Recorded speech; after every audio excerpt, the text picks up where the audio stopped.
Hello! Hi! I thought I'd be able to actually see some of you, but I can literally see no one. It's so blinding, that light. I'm just going to get right into it. Who here has seen Batman Begins? Yeah. It's an awesome film. I was watching it, it's one of my favourite films actually. I was watching it the other day, and it got me thinking, how awesome would it be to be Bruce Wayne? Because, like, firstly, he's a wealthy motherfucker. So, like, that initially is fair game to be envious of him. But, to be able to take your fear, the thing that stops you from doing, like, human fear is the thing that stops so much development. To be able to take your fear and turn it into something good, that'd be amazing. And I was thinking about it, and I was thinking, what would my superpower be if I was, like, Batman-esque? And, like, my biggest fear is pigeons. So I was like, I'd be Pigeon Lady. And I realised that's actually more homeless person than it is superhero. And that's the thing, I mean, like, Batman's really lucky that he's got a fear of bats, because bats are quite cool. Like, he can fly, and, like, he's got those little batarang things, and, they're kind of, like, dark and kind of,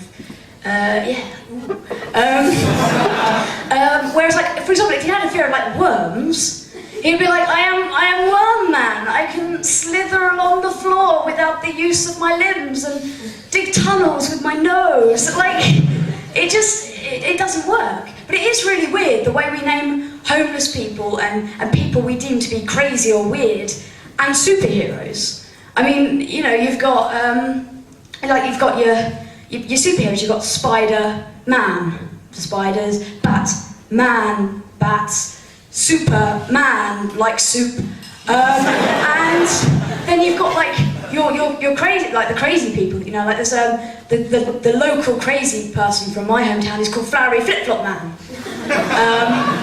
He wears flowery flip-flops. That's essentially where we went with this. It's not an imaginative title, but it is the same way. We name the thing. You've got Elephant Man. He's not a superhero, but named in exactly the same way. It's just a weird concept. And it got me thinking, and I was thinking, is it the prefix bit, the bat, the bat, the flowery flip-flop thing? And I was thinking, it's not. Because you take Catwoman, she's sexy, she's sleek, she's sophisticated, she's a bit feisty. Women want to be her, men want to have her, And then you've got Cat Lady. Crazy spinster, lives on her own, no one talks to her. They're two, like, your same prefix, it's just woman and lady, they mean the same thing.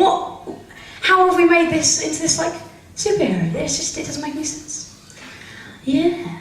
But yeah, no, I am a big fan of Batman, but not as much as my sister. She's got a Batman, she's 15, she's a 15-year-old girl, she has a Batman costume in her wardrobe. Batman DVDs, Batman comics, she sits and draws Batman pictures, and she's the cool one, which has always upset me.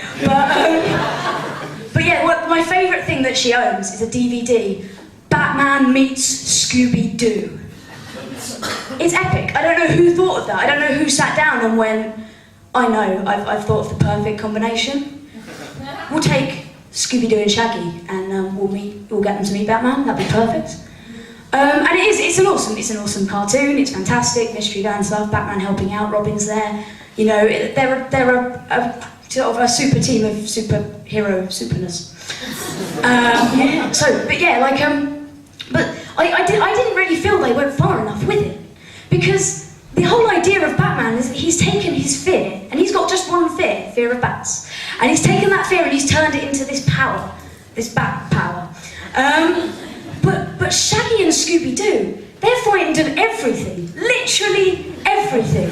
Can you imagine if you harnessed the fear of everything into like a power thing? Like what they should have done is they should have had like Batman coming on, taking Scooby-Doo and Shaggy, and then just Gotham City would be fucked. There'd be no more, Gotham City wouldn't be fucked, it would be the best city in the world. Superman would retire, Spider-Man would no longer be needed. I know it's DC and Marvel, but in my head, it's the same world.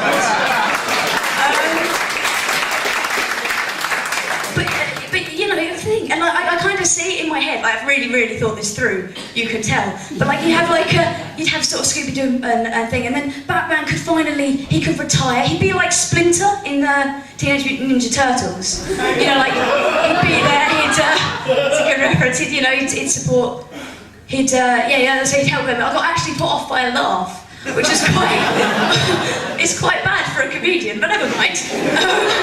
But yeah, no, like, and he'd support them. And it would give Bruce, with first name terms, Bruce, the perfect opportunity to like, think, because the idea was that he didn't get with, he doesn't marry Rachel, and Rachel goes off because he's too caught up in this Batman thing.